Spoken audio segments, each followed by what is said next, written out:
Hi, hello, வணக்கம் நண்பா. ஒரு நல்ல விஷயம். சிறு வயதினிலே சின்ன குழந்தைகளிடம் ரொம்ப ஜாக்கிரதையாக பேசணும், நடந்து கொள்ள வேண்டும். இல்லை என்றால் அவங்க வாழ்க்கை பூராவும் தாய் தந்தையை பேச்சு கேட்க மாட்டார்கள். ஒரு தாய் சின்ன குழந்தை கேட்பது வாங்கி தராமல் நோ என்று சொன்னாலும், ஈவினிங் அவங்க அப்பா வீட்டுக்கு வந்த உடனே அப்பா அப்பா இன்னைக்கு அம்மா நான் கேட்டது வாங்கி தரவே இல்லை என்று சொன்ன உடனே, அடே எப்பா எப்பா அம்மாவுக்கு ஒன்றுமே தெரியாதடா செல்லம், நான் வாங்கி தருவேனடா, நீ ஒன்றும் கவலைப்படாதே என்று சொல்லும் தந்தையர்கள் இருக்கின்றார்கள். அந்த நேரத்தில் நீங்கள் சொல்லும் அந்த எஸ் என்ற வார்த்தை வாழ்க்கை பூராவும் தாய் மேல் இருக்கின்ற ரெஸ்பெக்ட் குறைந்துவிடும்.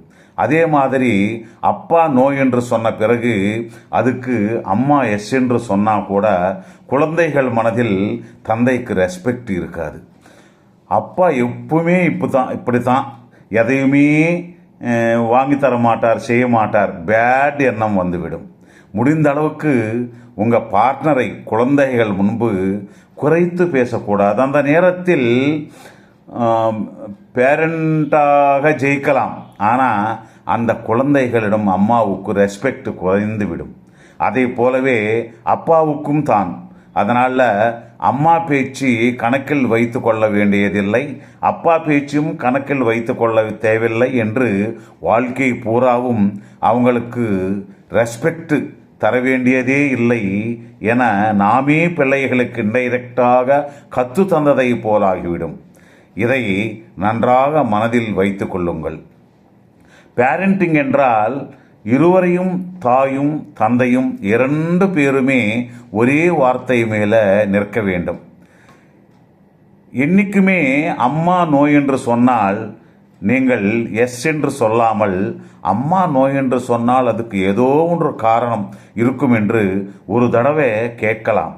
அம்மா எஸ் என்று சொன்ன பிறகு நாம் ப்ரொசீட் ஆவோம் என்று சொன்னால் அப்போதான் குழந்தைகளுக்கு கிளாரிட்டியாக இருக்கும்.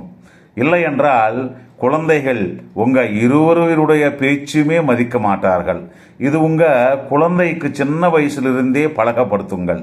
இல்லை என்றால் அப்பா இல்லாத போது அம்மாவிடம், அம்மா இல்லாத போது அப்பாவிடம் அவர்களுடைய விருப்பத்தை நிறைவேற்றி கொண்டு கெட்டு போவதற்கு நிறைய வாய்ப்புகள் நீங்களே தந்தது போலாகிவிடும்.